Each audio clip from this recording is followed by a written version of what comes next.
தளபதியோட பர்த்டே வருது. தளபதி பர்த்டேக்கு நைட்டு 12 மணிக்கு அவங்க வீட்டுக்கிட்ட போய் கேக் வெட்டுங்க. தளபதி ஹாப்பி பர்த்டே அப்படின்னு கத்துங்க.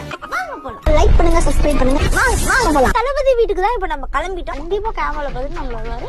வந்து நமக்கு ஒரு கேக்லாம் வச்சு அவர் அச்சோட பர்த்டேக்காக தளபதி அளவுக்கு மேல வந்தாலே போதும். செலிப்ரேஷன் தான். அடி கத்த முடியுமான்னு தெரியல. எல்லாரும் சைலண்டா இருப்பாங்க. நம்ம மட்டும் போய் ஹாப்பி பர்த்டே தளபதி அப்படின்னு முடியலன்னா பிரச்சனை இல்லை கைஸ். இப்பவே சொல்லிடுறேன், Thalapathy I love you, happy birthday Thala. Hi guys, இங்க பாருங்க, இதான் நம்மளோட 7 அடுக்கு கேக்கு. ஓடி வந்து தளபதி கை வைக்கிறாராம். Happy birthday to Thalapathy. ஹாப்பியா இன்னும் நிறைய வருஷம் இதே மாதிரி சூப்பரா நீங்க படம்லாம் எங்களுக்கு கொடுக்கணும்னு நான் வந்து விஷ் பண்ணிட்டு இந்த கேண்டில் ஊதுறேன்.